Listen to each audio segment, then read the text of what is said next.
El Colegio de México y el Centro de Estudios Internacionales presentan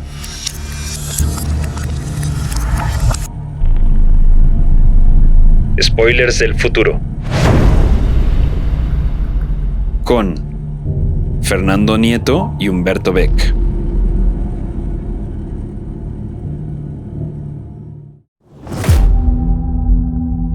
Es nuestro sufrimiento lo que nos une. No es amor. El amor no obedece a la mente y se convierte en odio cuando se le fuerza. El vínculo que nos une es ineludible. Somos hermanos. Somos hermanos en lo que compartimos. En el dolor, que cada uno debe sufrir solo, en el hambre, en la pobreza, en la esperanza, conocemos nuestra hermandad. La conocemos porque hemos tenido que aprenderla. Sabemos que no hay ayuda para nosotros excepto la de los demás, que ninguna mano nos salvará si no extendemos la nuestra. En 1989 cayó el muro de Berlín. Para muchas personas, ese momento no fue solo el fin de una frontera física, fue el irrefutable triunfo de una idea.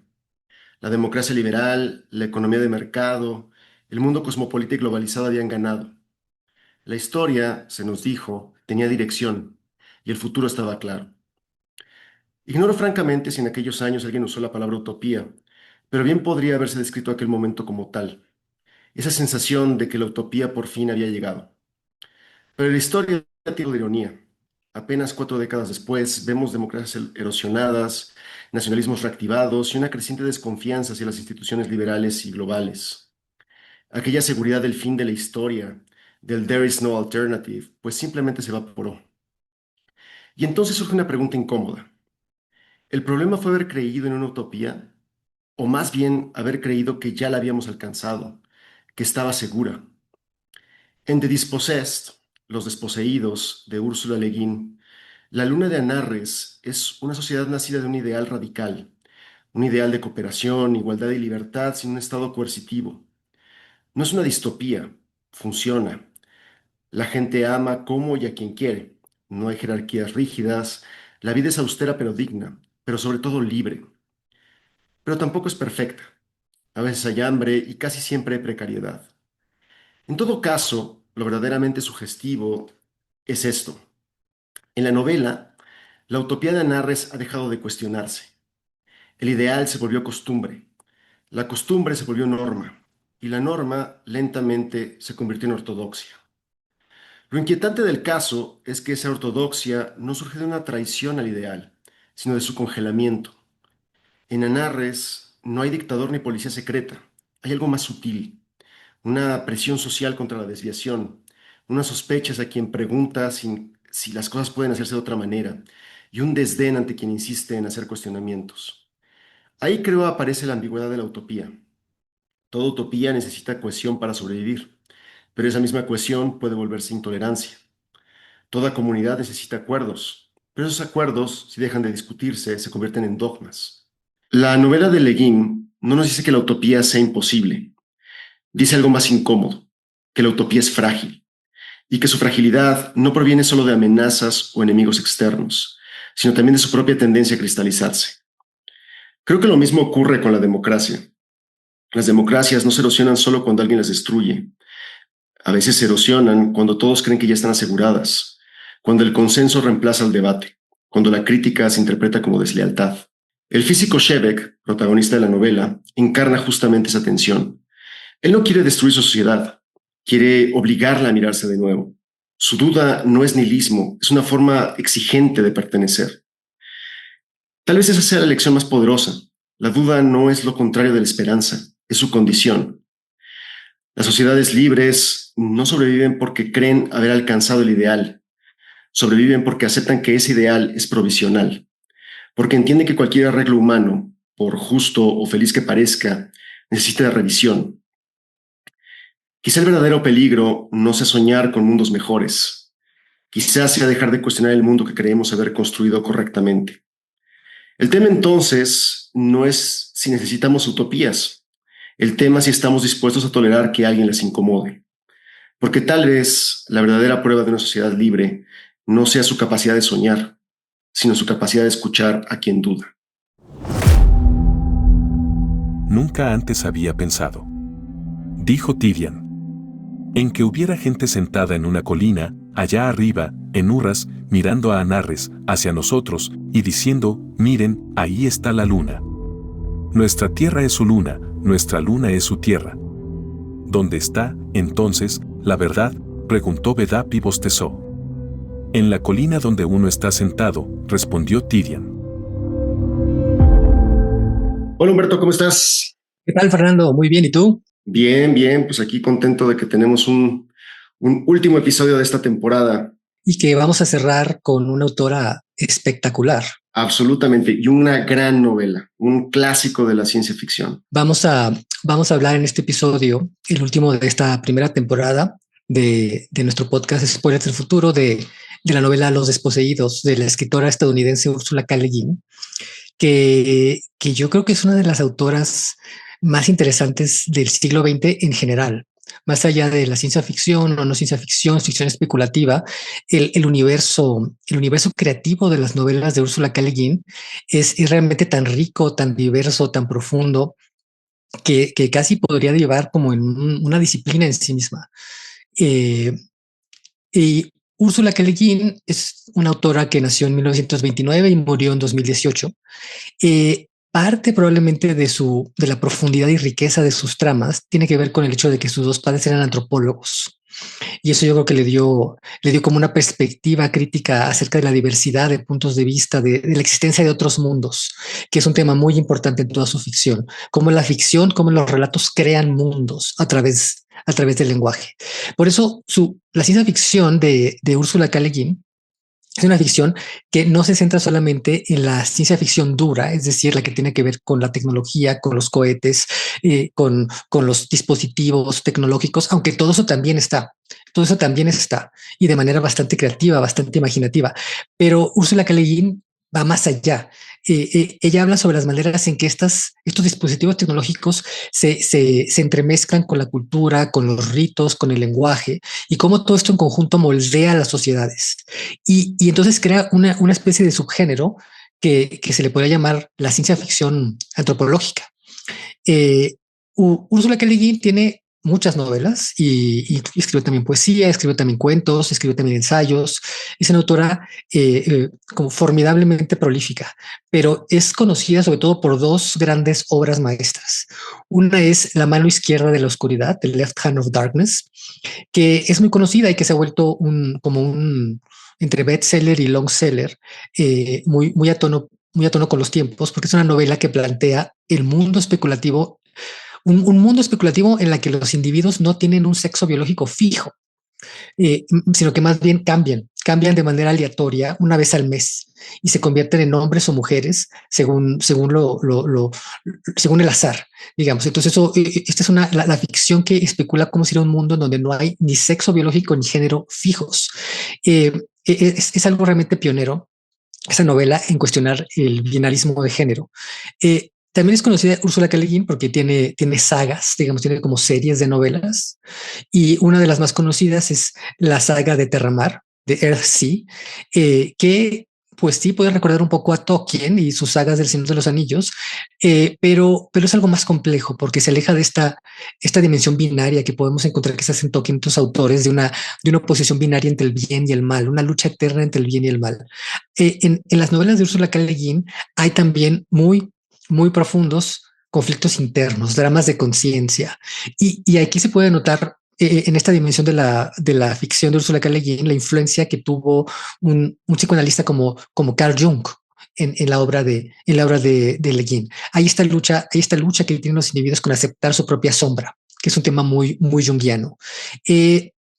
Ursula K. Le Guin también tuvo una dimensión, digamos, como intelectual pública, porque realizó a lo largo de su vida diferentes actos de como enorme firmeza ética. Por ejemplo, rechazó una vez uno de los principales premios de la ciencia ficción, que es el premio Nebula, como forma de protestar por cómo había tratado la organización del premio otro autor. Y ya más grande, pues vivió bastantes años y siguió siendo activa, tanto como escritora como intelectual pública hasta casi a su fallecimiento, de un discurso que se hizo muy famoso, se hizo viral en los National Book Awards, criticando a Amazon. criticando las formas de distribución que estaba generando el mercado digital de libros como Amazon y algunas editoriales que se han vuelto cómplices de esto y que han reducido cada vez más los libros a mercancías, ¿no? A commodities. Ya no, los libros no son arte, no son expresión, no son creación de mundos, como ella decía, sino son solo una mercancía más, como si fuera cualquier otra cosa que uno compra y vende en el súper y que se puede comprar y tirar. Y ella, bueno, criticó esta devaluación del arte editorial que ha sido inducido por Amazon. Ursula K. Le Guin también es conocida por algo conocido como la teoría de la bolsa. No sé si tú nos puedes contar más de eso, Fernando. Es una cosa bien curiosa. Ella propuso en un librito que se llama así, La teoría de la bolsa. La teoría de la bolsa de la ciencia ficción se llama el libro. Justamente lo que propone es que, a diferencia de esta interpretación clásica que piensa que la cultura surgió como un mecanismo de defensa y que por lo tanto las primeras invenciones culturales de los seres humanos fueron armas, la lanza, la flecha, ella dice, no, en realidad los primeros artefactos culturales que produce la humanidad fueron para cuidar la vida. Fueron cosas como la bolsa, el cesto, ¿no? Para recoger los granos, para cargar a los infantes. Es decir, la cultura la inventamos para promover y guardar la vida y no como la flecha que busca en realidad el conflicto y la dominación, ¿no? Entonces, hay una interpretación muy interesante de una profundidad antropológica, como decías tú, que probablemente viene de sus orígenes, pero que claramente te habla de una autora que está pensando mucho más allá de la mera narrativa, digamos, de las historias, sino de una profundidad filosófica, incluso científica y antropológica, que creo que la hace claramente una autora clásica e imprescindible, la verdad. Y aquí no puedo dejar de pensar en el contraste absoluto de la teoría de la bolsa, de la, ¿cómo es en inglés? La Science Fiction Theory of Peirce, The Peirce Theory of Science Fiction, que es esa teoría la que mencionas, Fernando, de que la tecnología y la evolución tecnológica de la humanidad no nació con las armas, sino nació con instrumentos para la preservación de la vida como el cesto. Y no puedo pensar aquí en el contraste absoluto, que es, si recuerdas, 2001 decía el espacio de Kubrick, pero que está basado en la novela de otro gran autor de ciencia ficción estadounidense, que es Arthur C. Clarke.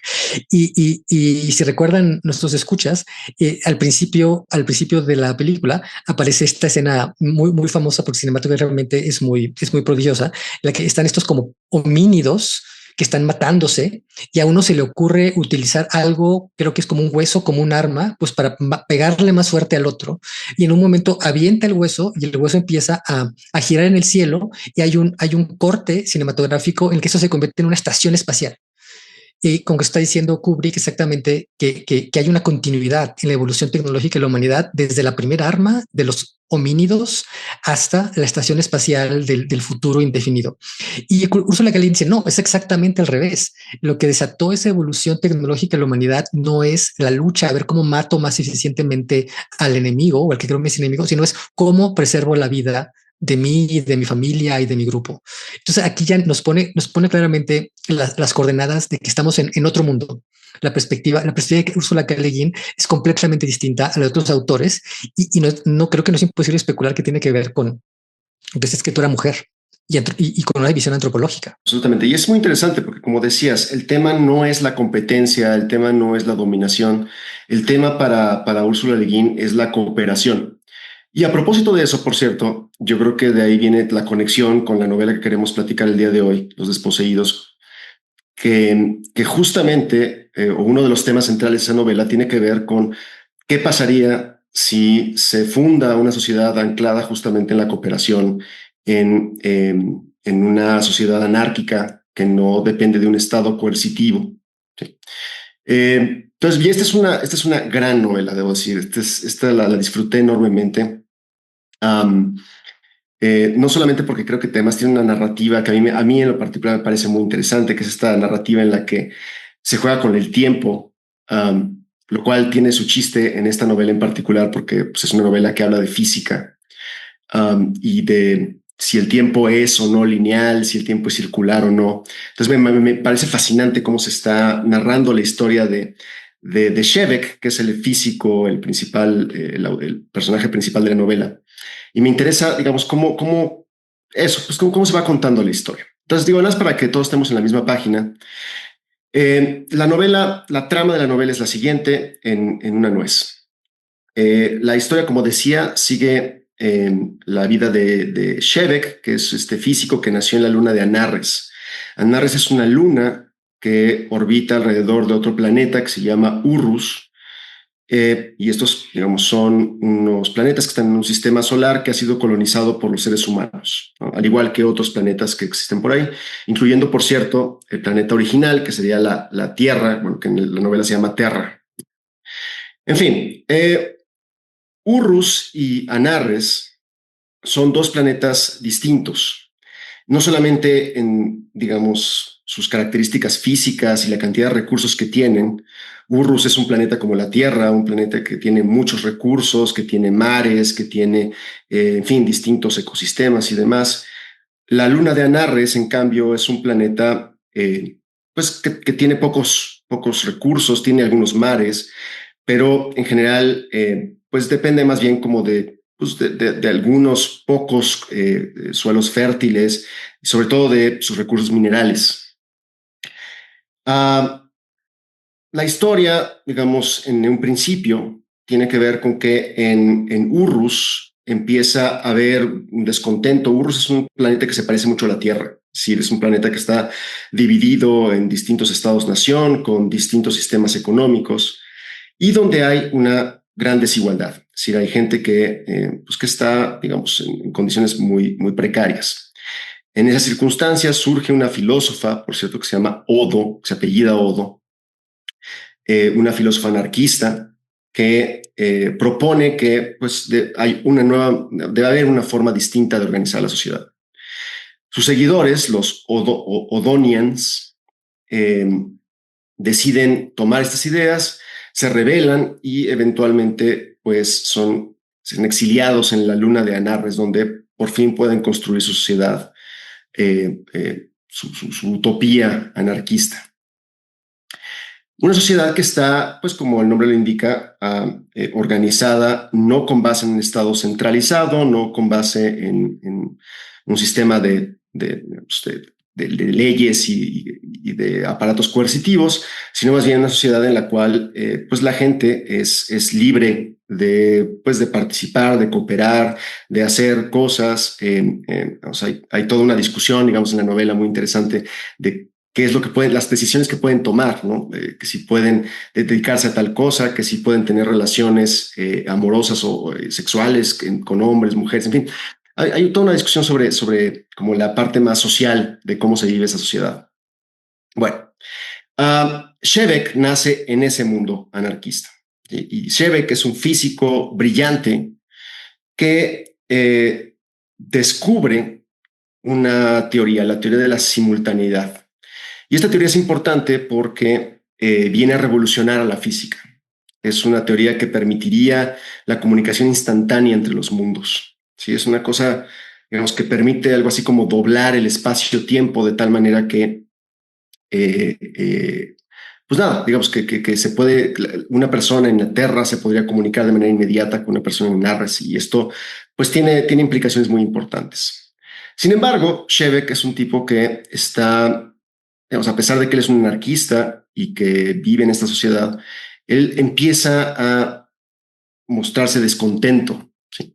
Empieza a ver que esa sociedad en realidad no es tan libre como parece, que en realidad hay una especie de sujeción informal que tiene que ver con las normas sociales, que tiene que ver con las expectativas. Y también empieza a ver que hay una especie como de burocratización de la sociedad que a él empieza a incomodar mucho.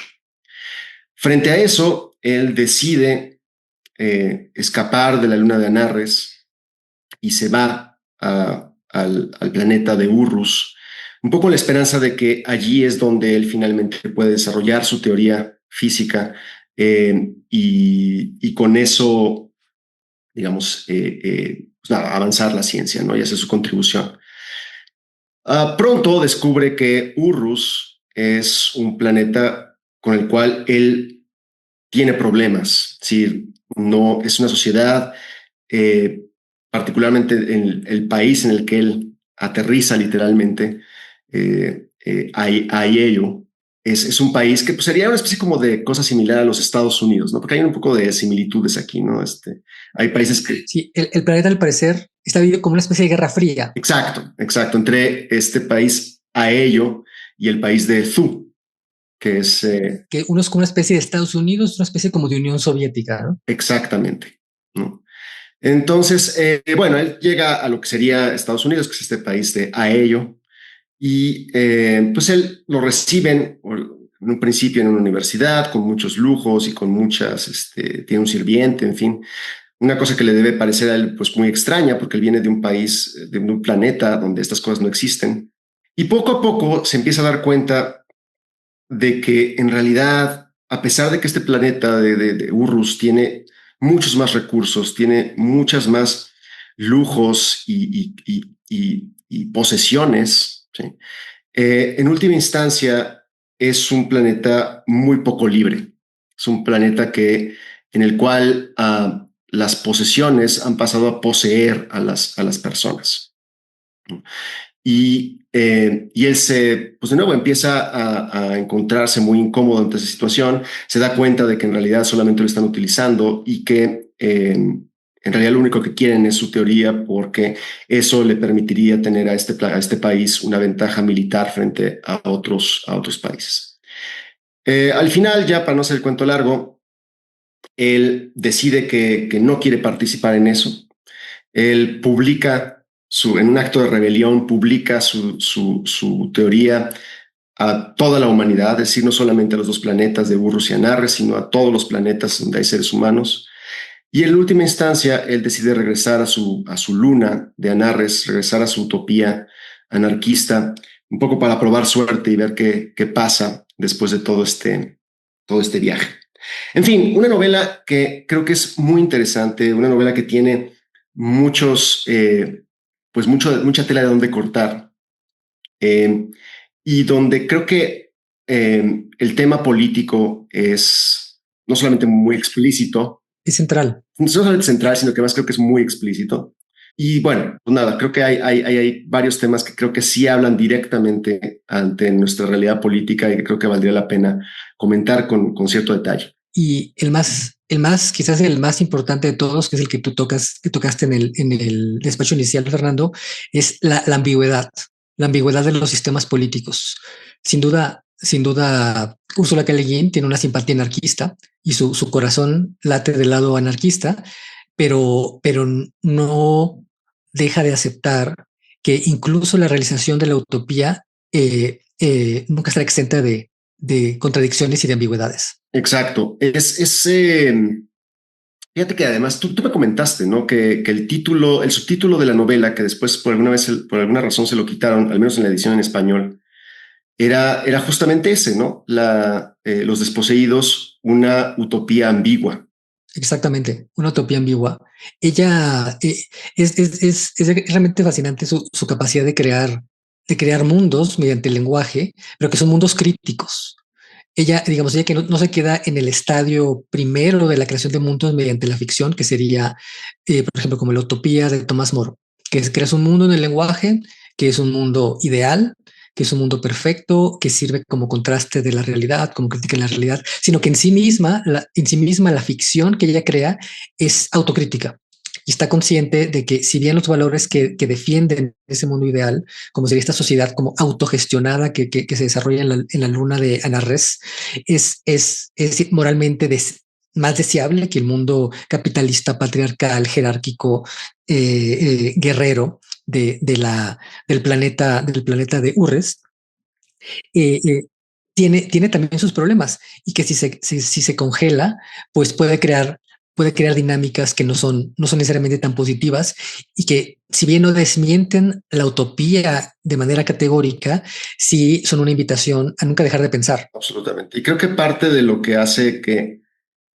esta novela en particular resuene tanto es que muchos de los temas no solamente tienen inspiraciones en hechos reales, en personajes reales, incluido Oppenheimer, por ejemplo, que fue el personaje que inspiró la persona que inspiró el personaje de Shevek el personaje principal de la novela, sino porque claramente nos habla de temas que no hemos resuelto todavía y que tienen que ver con eso, no solamente los ideales, sino cómo nos presentamos como individuos y como sociedad frente a esos ideales.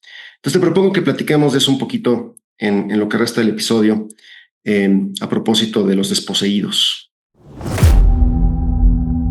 Un niño libre de la culpa de la propiedad y del peso de la competencia económica crecerá con la voluntad de hacer lo necesario y la capacidad de disfrutar haciéndolo.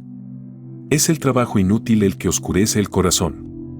El deleite de la madre lactante, del estudiante, del cazador exitoso, del buen cocinero, del artesano hábil, de cualquiera que realice un trabajo necesario y lo haga bien. Esta alegría duradera es quizás la fuente más profunda del afecto humano y de la verdadera sociabilidad. Fíjate que un tema, Humberto, que creo que vale la pena discutir, tiene que ver con esta especie de relación que hay entre la naturaleza humana y el régimen político y económico. Y específicamente, cómo es que hay una especie de supuesto de determinismo en esa relación, es decir, que el tipo de naturaleza humana determina las posibilidades de organización política y económica. Y me imagino que es, digo, no solamente es un tema central en la novela de Le Guin, sino que es un tema que se repite una y otra vez en la filosofía política, ¿no? Desde Hobbes, por ejemplo, y Rousseau, pues hasta las discusiones más contemporáneas sobre democracia liberal, comunitarismo, etcétera. ¿Qué opinas? ¿Tú crees que existe una naturaleza humana que determina o que condiciona, digamos, la organización social posible? Yo creo que no existe una naturaleza humana que condicione de manera muy directa la forma de organización social, pero sí existe lo que se puede llamar, yo creo, una especie de condición humana. Una especie de condición humana que tiene que ver con los límites de la forma en que nacen, viven y mueren los seres humanos y coexisten entre sí, que sí, digamos, que favorece o desfavorece ciertos tipos de organización.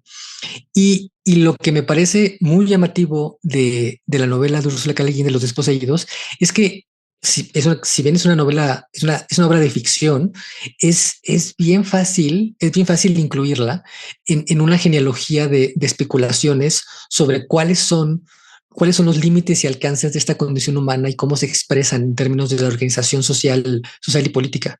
Podemos hacer incluso también el ejercicio inverso. Así como podemos leer políticamente a Ursula K. Le Guin y Los Desposeídos, pero también podemos leer, digamos, literariamente a los grandes clásicos del pensamiento político, a Hobbes, a Locke, a Rousseau.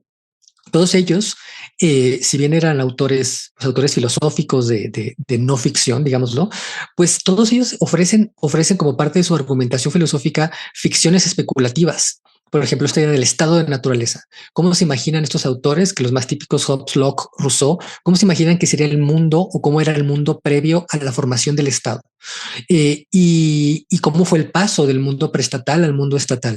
Todo eso son ficciones que ellos inventaron, son literatura en cierto sentido, literatura filosófica, pero son literatura. Y cada uno de ellos en esta ficción filosófica propone una cierta visión de lo que ellos creen que es la naturaleza humana. Por ejemplo, muy famosamente Hobbes imaginaba que este mundo antes del Estado era un mundo muy violento, en el que los seres humanos estaban continuamente compitiendo y temiéndose entre sí porque cualquiera podía matar al otro en cualquier momento. Y entonces tuvieron que crear el Estado, un Estado muy absolutista, lo que él llama el Leviatán, para salir de ese estado de esa condición de miedo constante. Entonces ahí hay una cierta visión, una cierta especulación acerca de qué es la naturaleza humana. Luego Locke tiene una idea diferente. Locke cree que los seres humanos por naturaleza son posesivos. Entonces lo que quieren es aprovecharse de los frutos de la tierra y trabajar para crear riqueza y crean el Estado no tanto para escapar del estado de naturaleza como un lugar de muerte constante, sino más bien como un espacio para asegurar sus derechos para preservar su propiedad. Y luego está el caso de Rousseau, que Rousseau al revés cree que el estado de naturaleza es un estado donde los seres humanos viven de manera aislada, pacífica, no se meten unos con otros, es algo más bien idílico y la creación del Estado es más bien una corrupción, es una corrupción, es una distorsión de alguien que crea la propiedad, que inventa la mentira de la propiedad privada y de ahí se derivan todas las desgracias de la humanidad. Y entonces la novela de Ursula K. Le Guin la podemos ver al revés, es una ficción literaria, pero que es también una teoría sobre lo que puede ser la condición humana. Y lo que es interesante, como conversamos en el segmento anterior, es la ambigüedad de esta figura. Claramente la novela es estructurada en torno a la oposición de sistemas. Por un lado están los desposeídos, que son probablemente los que viven en Anarres, esta luna donde se fueron a refugiar los anarquistas, seguidores de Odo, los odonianos, y que viven en un estado en una condición que no es competitiva, en parte por la escasez de recursos, exactamente lo opuesto de lo que dirían Hobbes y Locke, que dirían, bueno, hay pocos recursos, la gente se pelea más por ellos, es más violenta. Lo que dice Ursula K. Le Guin es al revés. Acá, como hay pocos recursos, lo que incita a este grupo anarquista es encontrar la manera de compartirlos de la manera más eficiente. Luego está el contraste con el planeta Urres, que es un planeta donde sí hay muchos recursos, hay mucha riqueza material, pero ahí sí la gente es competitiva y hay guerras. Ese mundo está inmerso en una especie como de guerra fría permanente y guerra caliente, alternancia entre guerra fría y guerra caliente, porque hay muchos recursos. Entonces ahí la abundancia no los vuelve más pacíficos, sino los vuelve más violentos. Hay como este contraste entonces entre un viejo mundo y un nuevo mundo, uno que es estatista, jerárquico, patriarcal, desigual, que sería el de Urres, y luego hay este nuevo mundo, que es un mundo anarquista, comunalista, feminista, pero austero, pero escaso. Entonces hay una especulación muy interesante de Ursula K. Le Guin sobre cómo no necesariamente se derivarían no necesariamente se deberían las organizaciones sociales que uno esperaría de las condiciones materiales, según lo especula la teoría política clásica, que más bien vincula al revés, vincula escasez con competencia, dominio, guerra.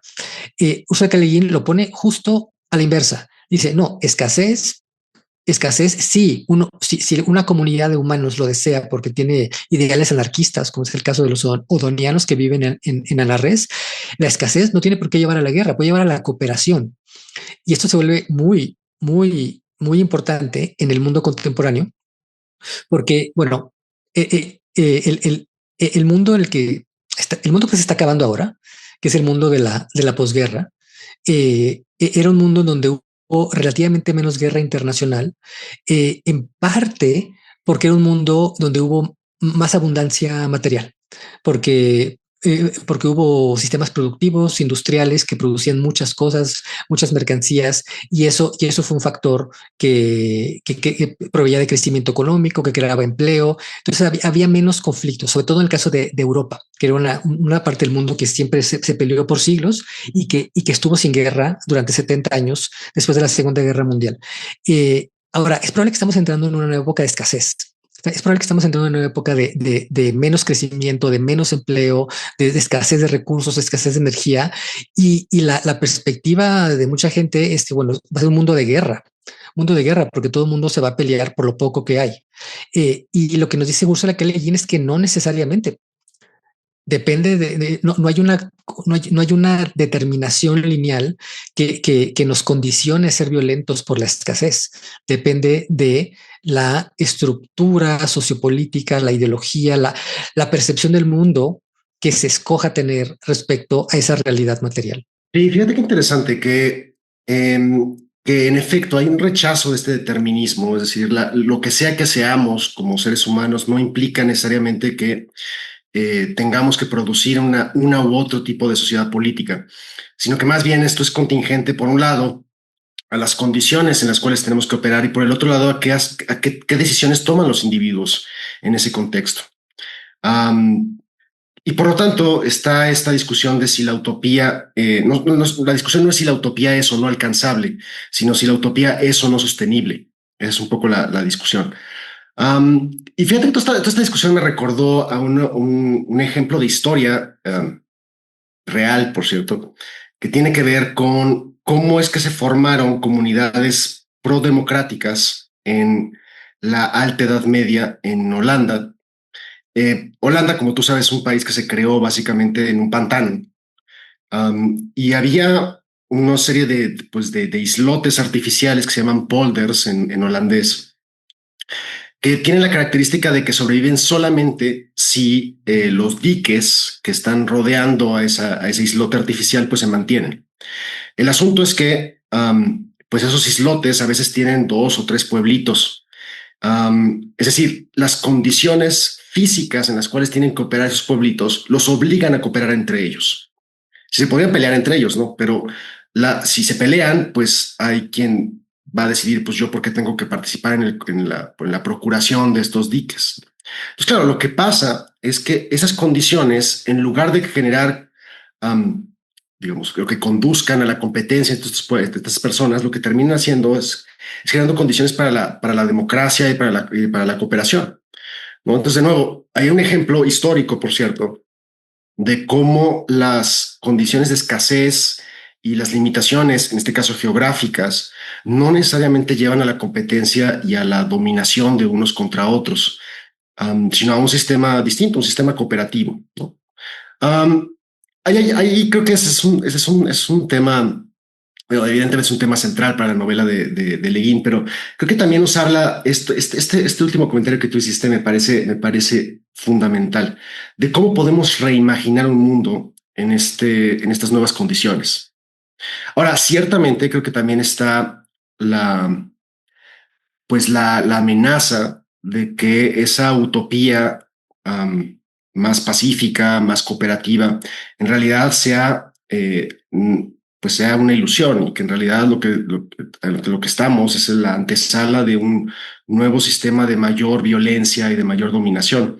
Y hay algunas señales de que eso también puede estar pasando, ¿no? Pues ahí tienes a Donald Trump, tienes el resurgimiento de nuevos conflictos internacionales, está Ucrania, bueno, la amenaza ahora de invadir Groenlandia, en fin, creo que claramente hay también estos signos, digamos, de advertencia de que los tiempos a lo mejor no son tan pacíficos. En todo caso, yo creo que la gran lección de lo que podemos extraer de la novela de Le Guin es que esto no tiene por qué ser así. Es decir, podemos tomar decisiones, podemos diseñar sistemas sociales y políticos, económicos, que sean mucho más cooperativos.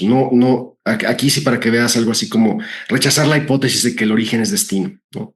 Está siempre ahí abierta la posibilidad. Y aquí quisiera muy brevemente, antes de cerrar este segmento, quisiera nada más retomar la importancia del anarquismo en la ficción de Ursula K. Le Guin.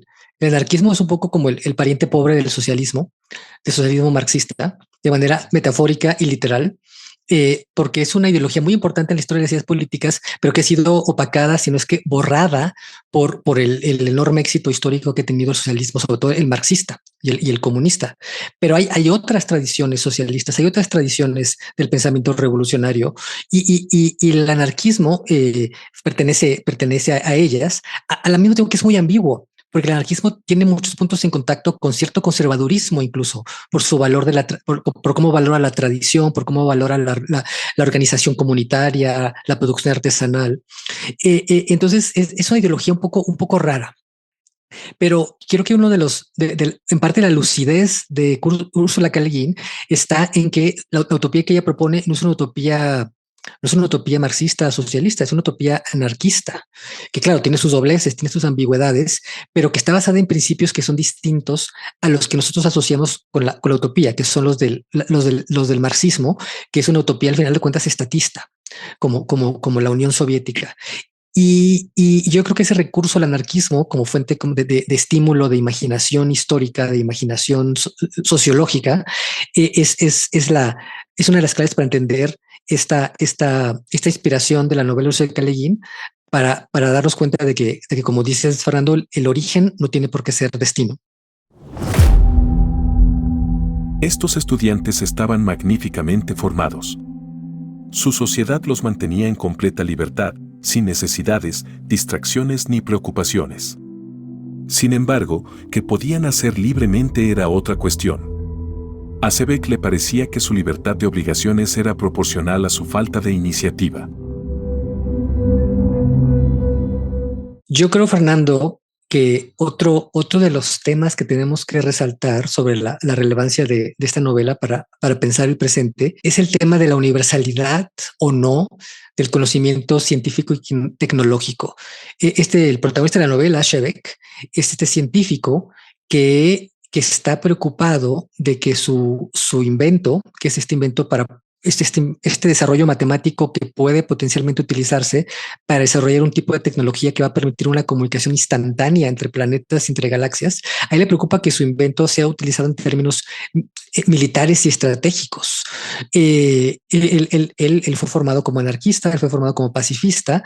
Él cree que el conocimiento tiene que tener un valor universal para el progreso humano, pero se da cuenta de que si desarrolla su teoría en el planeta Urres, que es un planeta del viejo mundo, el viejo mundo de la guerra, del capitalismo, de la competencia, su instrumento puede tener consecuencias destructivas que él no quiere que tengan. Sí, a ver, yo creo que hay dos dimensiones que se pueden discutir sobre este tema. Uno tiene que ver con, pues, a quién le pertenece el conocimiento. Esa es como la pregunta que yo creo que se hace el personaje de Shevek, y es una pregunta además que ha sido central para entender, pues entre otras cosas, la validez universal o no del conocimiento científico, la validez de las instituciones asociadas al desarrollo científico, etcétera. Entonces, ¿a quién le pertenece el conocimiento? ¿Le pertenece a la humanidad o le pertenece a un país en lo particular? Y aquí, fíjate que yo sé que Le Guin se inspiró en el personaje de Oppenheimer para, para hablar de Shevek, para crear este personaje de Shevek. Pero a mí, la verdad, a quien me recordó más el personaje fue a Albert Einstein. Um, por cierto, pequeño paréntesis, Einstein es mencionado varias veces en la novela, eh, digamos, como una especie como de reminiscencia, ¿no? De aquellos días cuando la humanidad estaba en la Tierra nada más. Entonces, pero bueno, en todo caso, Shevek me recordó más a Einstein. Particularmente me recordó dos aspectos de Einstein. Como pues, probablemente la gente que nos está escuchando sabe, Einstein, un físico muy famoso, probablemente el arquetipo de científico. Eh, eh, pues cuando la gente piensa en un científico, probablemente lo primero que viene a la cabeza es la imagen de Einstein con su pelo así todo alborotado y sacando la lengua, ¿no? En fin. Uh, Einstein nace en Alemania. Muy pronto se notan sus dotes para la ciencia. Él estudia después en Zúrich, en Suiza. Después regresa brevemente a Alemania y después, una vez de que ya se convierte en profesionista, regresa a trabajar a Suiza en la oficina de patentes de la ciudad de Berna, la capital de Suiza. Y ahí es donde desarrolla lo que va a ser su gran contribución a la ciencia, que es la teoría de la relatividad. Una teoría que, pues sin temor a equivocarme, es probablemente, junto con las contribuciones de Newton, una de las teorías que ha puesto de cabeza no solamente a la física, sino a la ciencia con su conjunto, digamos, como actividad humana. ¿Sí? En fin, Einstein, pues después de estas contribuciones se convierte en una persona muy famosa, regresa a Alemania. El problema es que en Alemania de esos años empieza a surgir el nazismo. Y digo que esto es un problema porque, entre otras cosas, Einstein era judío. En fin, digamos, para no hacer el cuento largo, Einstein tiene que huir de Europa, termina en Estados Unidos, en la Universidad de Princeton, donde tú estudiaste, y allí, digamos, continúa su trabajo. Ahora, creo que menciono el personaje de Einstein porque creo que mucho de lo que habla la novela tiene que ver justamente con este tipo de tribulaciones, de conflictos que vive el personaje de Shevek, pero creo que también los vivió Einstein, de cómo esa teoría, que en realidad él la piensa como una contribución al conocimiento de la humanidad, como una forma de mejorar la manera en la cual nosotros entendemos el mundo, de acercarnos más a la verdad. en realidad es una cosa que también puede convertirse en un instrumento de destrucción y en fin, y de muerte, ¿no? Entonces, Einstein, en una serie de, por ejemplo, de cartas muy famosas que tiene con otro judío y otro gran personaje del siglo XX, Sigmund Freud, empiezan justamente a discutir sobre esto, hasta dónde es que el conocimiento puede instrumentalizarse en esta manera y hasta dónde es que en realidad hay una especie de, pues de riesgo inherente en hacer el conocimiento así, digamos, que ponerlo así al alcance de todos en un mundo donde pues el conocimiento muchas veces no se persigue por sí mismo, sino se persigue por otros fines políticos, fines de dominación, etcétera. En última instancia, yo creo que ese es un dilema que nunca realmente se resolvió para Einstein. Y yo creo que él sí genuinamente tuvo muchas dudas y pues no sé si conflictos, pero pues me imagino que sí. Él firma una carta, por ejemplo, muy famosa que se la manda a Roosevelt en el contexto de la Segunda Guerra Mundial, en el que pues le advierte que muy probablemente su teoría, bueno, digamos, el conocimiento que ha surgido a partir de las teorías que él ha puesto, hacen posible la construcción de una bomba de proporciones nunca antes conocidas, que la bomba atómica. Y eso, pues, él advierte que más vale que Estados Unidos lo haga pronto, porque muy probablemente los alemanes ya ya lo van a conseguir. Y si es el caso, pues muy probablemente los alemanes podrían ganar la guerra. Después vendrá toda una discusión, y creo que es una discusión muy válida de hasta dónde es que realmente eso era, digamos, pues eso era legítimo, ¿no? Que hasta dónde es que,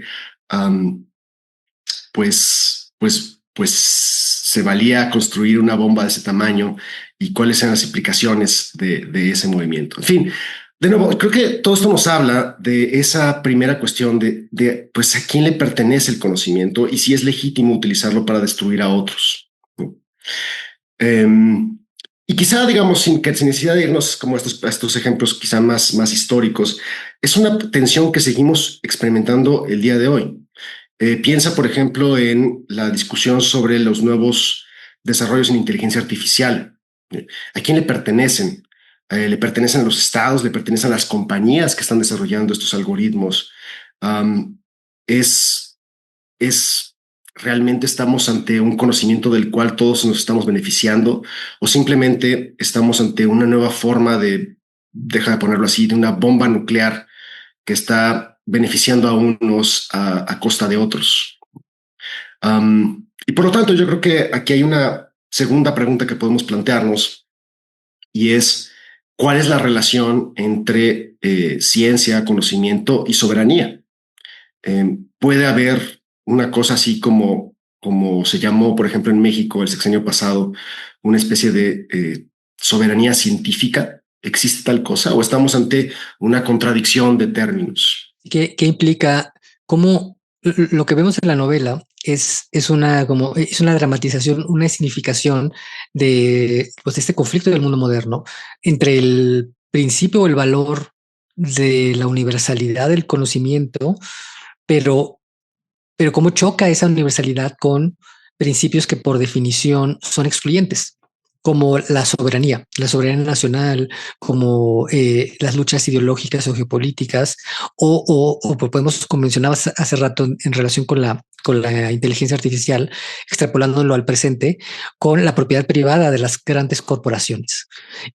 ¿Cómo interactúa? ¿Cómo podemos especular o cómo podemos encontrar principios que nos guíen para navegar entre estos conflictos o estos dramas, entre una tendencia a la universalidad, como sería la universalidad del conocimiento, y por otro lado, principios excluyentes por definición, valores excluyentes por definición, como la soberanía estatal, la soberanía nacional o la propiedad privada de las patentes, por ejemplo, las patentes que tienen que ver con la tecnología, con la ciencia.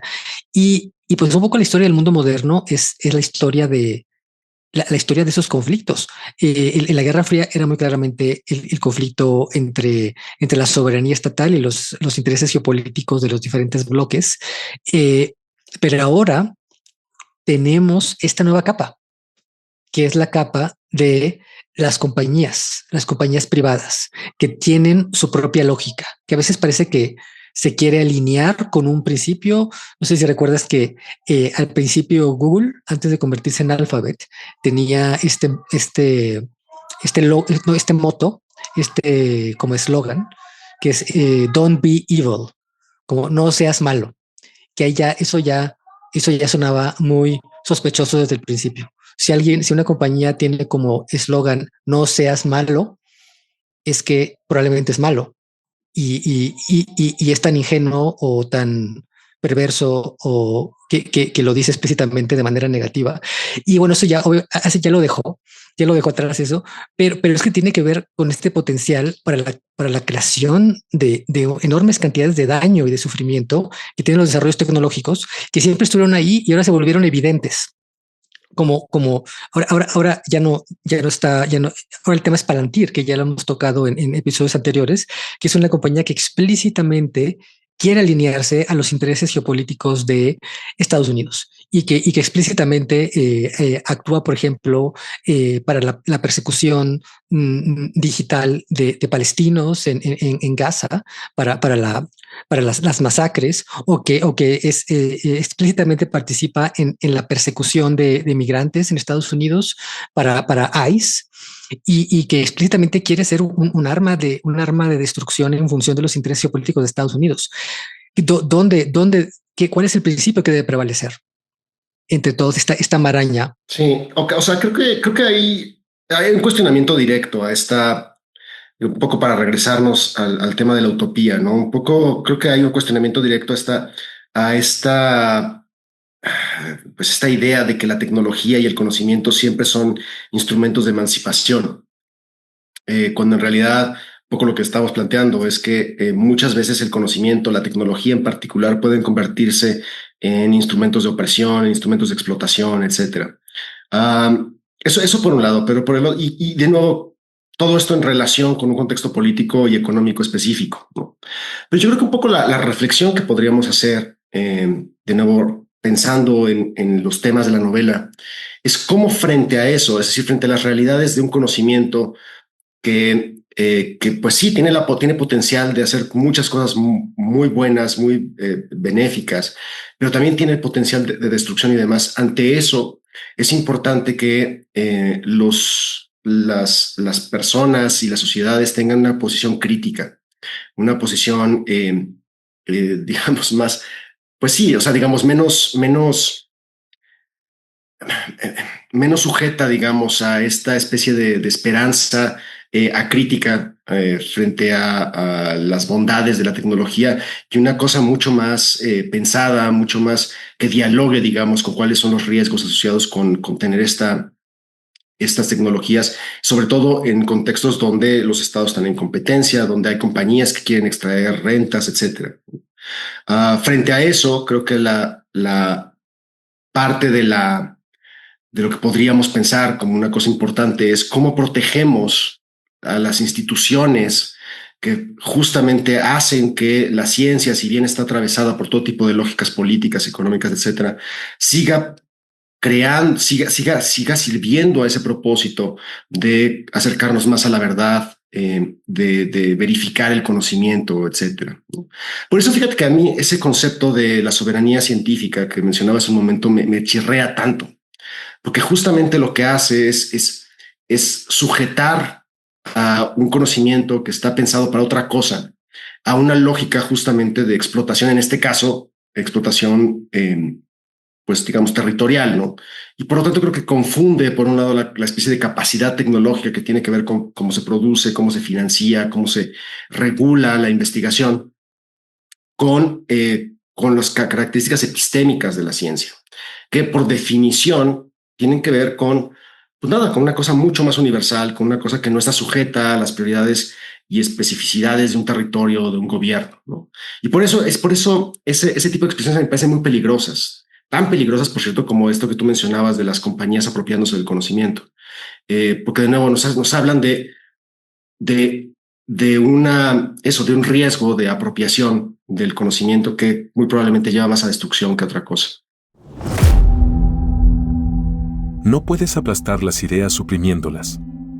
Solo puedes aplastarlas ignorándolas. Negándote a pensar, negándote a cambiar.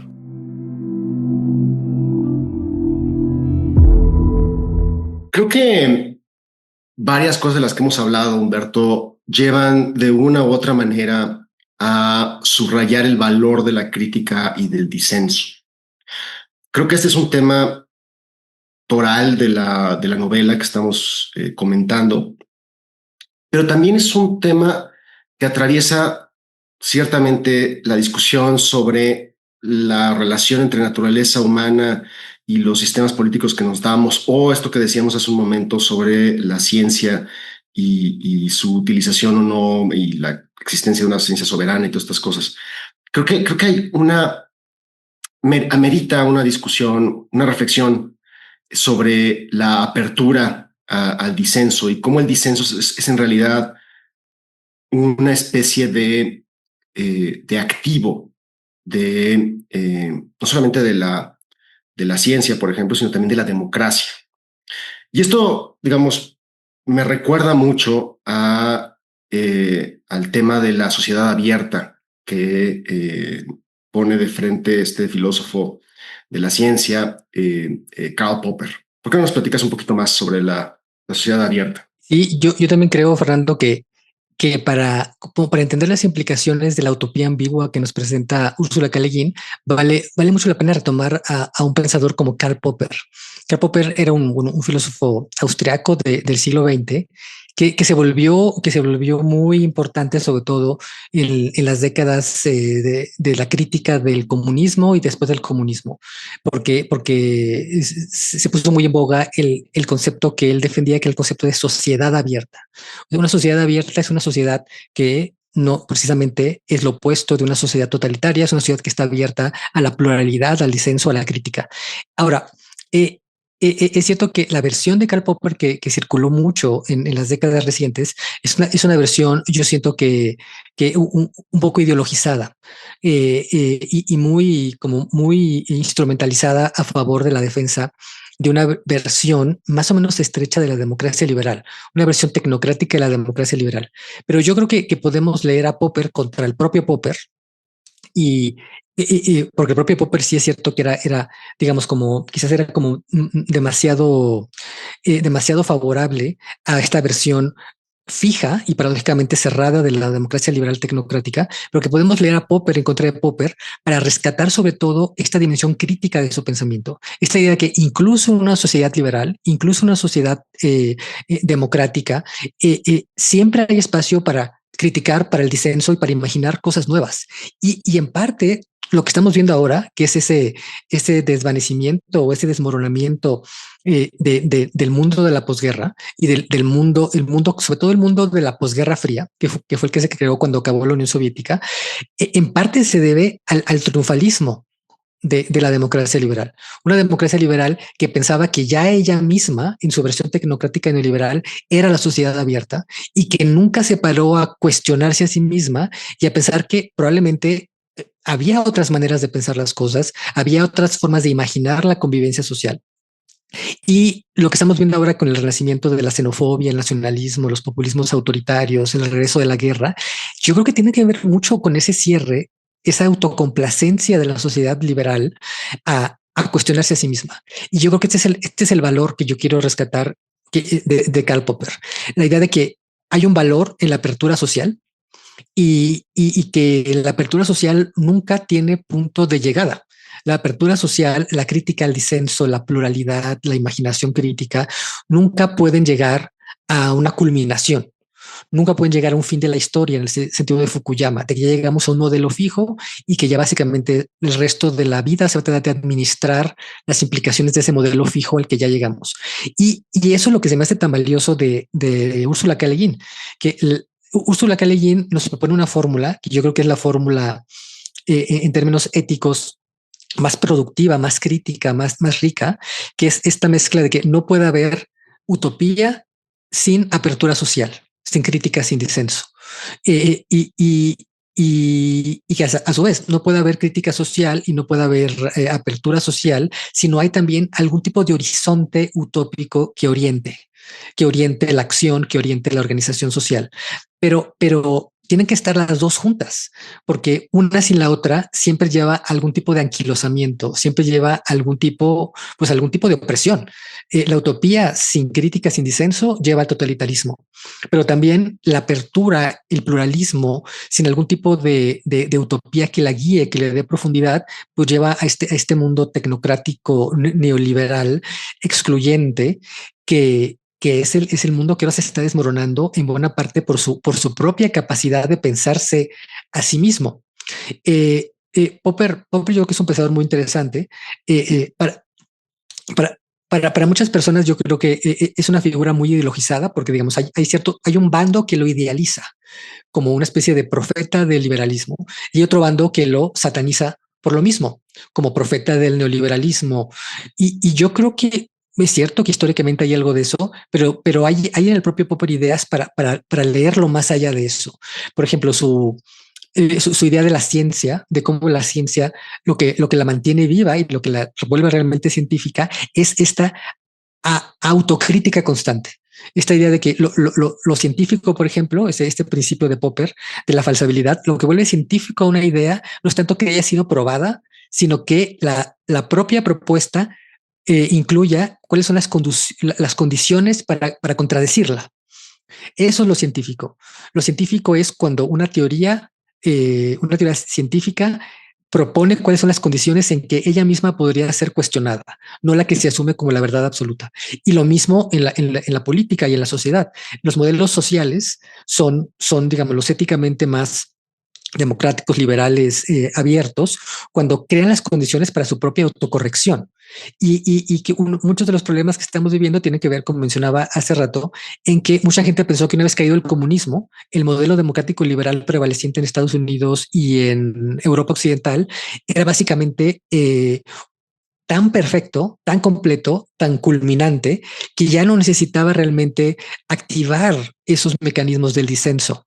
Y eso yo creo que es la gran clave de Ursula K. Le Guin. La novela de Los Desposeídos es una novela utópica crítica. Es una novela que presenta una utopía, pero no es una utopía fija. Es una utopía que está siempre consciente de sus límites, está siempre consciente de los dinamismos sociales opresivos que la propia utopía en su realización puede crear. Una doble advertencia, ¿no? Por un lado es una advertencia en contra de la autocomplacencia. La autocomplacencia en el sentido de las formas de organización, por muy felices o por muy justas que se crean estas en el papel, en realidad, pues eso nos advierte que en realidad tenemos que siempre estar pensando cómo podrían autocorregirse, cómo podríamos, cómo se podrían mejorar las fallas que inevitablemente van a surgir en cualquier sistema de organización político o económico. Esa es por un lado, ¿no? Y la otra es una advertencia en el sentido de que hay que procurar los espacios de discusión y de disenso. Y esto es muy importante porque creo que hay esta tendencia a pensar en el disenso como una cosa negativa, como una cosa que hay que callar, que aquel que disiente es un traidor, que aquel que disiente en realidad no es otra cosa más que una persona que quiere inducir discordia y demás. Cuando en realidad es que esa capacidad de cuestionarnos, de estar haciéndonos preguntas, de enfatizar lo tentativo de nuestras conclusiones o de nuestros arreglos sociales y económicos, es probablemente la clave que tenemos y quizá la mejor herramienta que tenemos para evitar que no solamente estas cosas se hagan escleróticas y se cristalicen y se hagan ortodoxias, sino también para evitar las injusticias y las opresiones que muy probablemente surjan de estos arreglos, ¿no? Entonces creo que esa es la doble advertencia. Y de nuevo una advertencia que está, bueno, claramente está en Popper. A mí sí me gusta Popper, la verdad. Yo sé que hay gente que no le gusta, pero a mí me parece que es un tipo muy, o sea, es una obra muy importante y muy vigente. Pero también ciertamente es una advertencia que está en la obra de Le Guin. Una invitación a seguir cuestionándonos las cosas, porque frente a la ambigüedad de la realidad política, lo que mejor podemos hacer es eso, hacernos preguntas. No puedes tomar lo que no has dado. No puedes comprar la revolución. No puedes crear la revolución. Solo puedes ser la revolución. ¿Está en tu espíritu o no está en ninguna parte? Los desposeídos nos deja con una idea incómoda, y es que ninguna utopía está a salvo de sí misma. Las sociedades más igualitarias, más cooperativas, más emancipadoras pueden degradarse no cuando abandonan sus ideales, sino cuando dejan de interrogarlos. El problema no es tener un horizonte, el problema es convertirlo en certeza. Cuando la utopía se vuelve incuestionable, deja de ser un proyecto y se vuelve una identidad. Y cuando la identidad sustituye al debate, el disenso empieza a parecer una traición. Y es ahí donde aparece el límite de cualquier tipo de política que se piensa como culminación. La utopía de Hannah Arendt, esa utopía anarquista, no fracasa sin duda por la falta de ideales, al contrario, fracasa en parte porque se satura de un solo ideal. Esa cohesión social que permite de manera tan impresionante la cooperación también produce opresión. La igualdad que elimina jerarquías también puede llegar a producir conformismo. Ursula K. Le Guin sin duda no está ridiculizando la utopía, la está complejizando. Nos recuerda que ningún orden humano, ni el más libertario, ni el más democrático, puede nunca prescindir del conflicto sin volverse rígido. No es lo que hace ella una crítica a la esperanza, es una advertencia contra su congelamiento. Gracias por escucharnos en esta temporada. Comparten, comenten, mándenos sus ideas, por favor. Y nos escuchamos pronto con otra historia del futuro que quizá, como en Hannah Arendt, todavía estamos aprendiendo a discutir.